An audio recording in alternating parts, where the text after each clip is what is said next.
Hello guys, Radhe Radhe. आप सब कैसे हैं? उम्मीद है कि आप सब स्वस्थ होंगे, मस्त होंगे अपने अपने कामों में। तो मैं बिल्कुल ठीक हूँ। तो चलिए कहानी लिख के आई हूँ आपके लिए, जो बहुत ही ज्ञानवर्धक है। तो कहानी इस प्रकार है। पहले बहुत पुराने समय पहले एक राजा होता था, रूपसेन। उसका राज्य था वर्धमान। वर्धमान राज्य में रूपसेन नाम का राजा रहता था। हाँ, उसका राज्य में बहुत ही खुशहाल राज्य था। उसमें बहुत सारे लोग थे, बहुत खुशहाल थे और अपनी ज़िंदगी अच्छे से जी रहे थे। उसी राज्य में एक राजपूत रहता था, बीरबल नाम का राजपूत। उसके एक बेटा, एक बेटी, एक पत्नी रहती थी गांव में। तो उसको एक बार नौकरी की तलाश हुई और वो राजा के पास आया। तो राजा के पास आया तो उसने बोला, है राजा, मैं अभी गरीब हूँ, मुझे एक नौकरी की चाहिए जिससे मैं अपने परिवार का पालन पोषण कर सकूँ। तो राजा ने बोला, ठीक है, तुम इसके लिए क्या लोगे? तो बोला, मुझे रोज़ 1000 तोले सोने चाहिए। तो राजा सोचा, ये इसको तो पेट भरने के लिए सोने की क्या ज़रूरत है? फिर भी उसने बोला, चलो ठीक है, मैं तुम्हें 1000 तोले सोने दे दूँगा।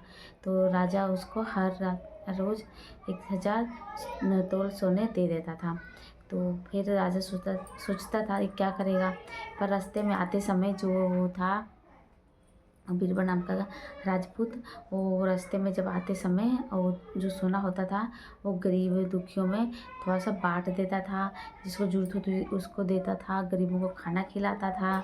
हाँ, मतलब आधा सोना उसका बट जाता था और आधा होता था। तो ऐसे ही गरीबों को में बांटते बांटते उसके पास खाने पीने के लिए कुछ चीज़ें के लिए रह जाते थे, पैसे या सोने जो होते थे। तो एक दिन ऐसे ही करते करते अपने घर आता और खाना खुना खाता। पर वो बहुत ही दयालु और अच्छा इंसान था, जो बीरबल नाम का राजपूत था। और उसका एक काम था, रात को वो राजमहल की देखभाली करना और पहरा देना। तो राजा भी उसको देखता, एक दिन देख लिया तो बोला, ये तो बहुत दयालु इंसान है। तो फिर ऐसे ही करता रहा, अपने काम बहुत लगन से करता रहा। तो उससे ही क्या हुआ, राजा को भी पता था वो अच्छा इंसान है। सैनिक को भी लगा रखा था पता करने के लिए कि क्या क्या करता है। तो इस तरह वो एक दिन अपने राजमहल की देखभाली कर रहा था, रात को पहरा दे रहा था। तो उसको बहुत ही ज़्यादा रोने की आवाज़ सुनाई दी। तो रोने की आवाज़ सुनाई दी तो सोचा, इस राज्य में तो सब अच्छे हैं, सुखी हैं, तो इसमें रोने की किसकी आवाज़ सुनाई दे रही है?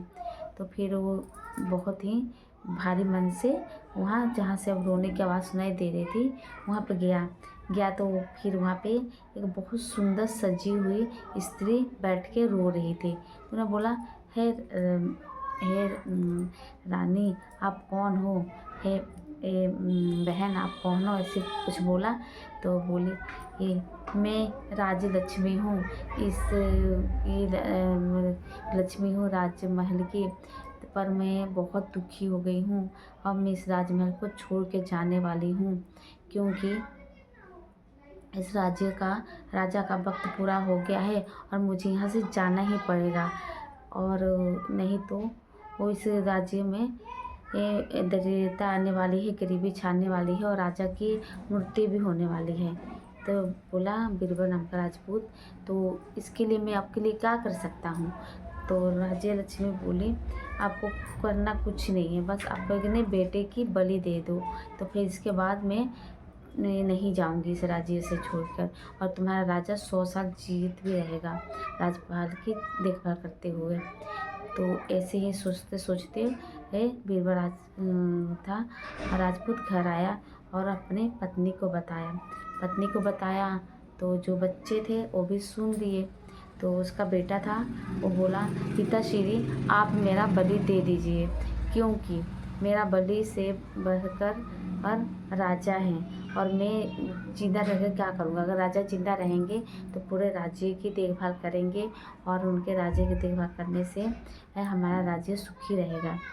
तो इस तरह बेटा बलि के लिए तैयार हो गया। तो चारों पति पत्नी और बेटा और बेटी चारों मंदिर में गए। तो एक तलवार उठाया यहाँ। तो उसने बोला, बेटे ने, पिताजी, आप मेरा बलि दे दीजिए। उसको बिल्कुल डर नहीं लगा, वो अपने पिता को बोला बलि देने के लिए। तो इसको देखते देखते ये उसके पिता ने ये देवी माँ को प्रणाम किया और बलि के लिए तैयार हो गया। और राजा लक्ष्मी थी वहीं देख रही थी।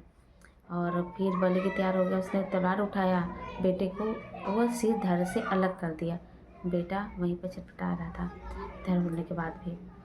तो इस तरह उसकी बेटी भी ये देखी मेरा भाई ख़त्म हो गया, तो उसने भी ये तलवार उठाया, अपना सिर धड़ से अलग कर दिया। तो इस तरह उसकी माँ थी कि उसने भी देखा मेरे 2 बच्चे ख़त्म हो गए, तो मैं जी के क्या करूँगी। उसने भी तलवार उठाया, अपने को ख़त्म कर दिया। तो फिर क्या हुआ, तो इस तरह बेटा बेटी और उसकी जनानी थी वो भी ख़त्म हो गए, सब मतलब ख़त्म हो गए। तो इस तरह उसने बीरबल राजपूत ने सोचा अब मेरे परिवार ही ख़त्म हो गया तो मैं जी के क्या करूँगा। तो उसने भी तलवार से अपने को सिर से अलग कर दिया, नविधर सिर से अलग कर दिया, तलवार उठाया। तो जब राजा को पता चला कि ये सब मेरे कारण हुआ है ये, तो वो बहुत दुखी हुआ, बहुत ज़्यादा दुखी हुआ। तो उसने भी क्या किया, तलवार उठाया और अपना सिर अलग करना चाहा। लेकिन उसी समय राजलक्ष्मी प्रकट हो गई। उसने बोला आप क्यों सिर अलग कर रहे हो, आप नहीं कर सकते हो, आपका तो 100 साल जीने का अब मिल गया है अवसर। तो बोला नहीं, मेरे कारण इस परिवार का पूरा परिवार ख़त्म हो गया है। ये इतना बढ़िया इंसान था, उसने अपने को ख़त्म कर दिया और मैं जी के क्या करूँगा, क्योंकि मेरे ही कारण मेरा राज्य का एक पूरा परिवार ख़त्म हो गया और राजा को कितना परेशानी हो गया और जी के क्या करेगा। बोला राजा लक्ष्मी बोली तो फिर बताओ आप वरदान मांगो, आपको क्या दूँ कि आप जी सकोगे। तो राजा ने बोला देखिए राजलक्ष्मी, आप राजलक्ष्मी हैं, आप मेरे को जीना देखना चाहती है, जिंदा देखना चाहती है, तो आपको एक ही वरदान मांग रहा हूँ। आप ना मेरे जो राज्य के जो राजपूत बीरबल है उसका पूरे परिवार को जिंदा कर दीजिए।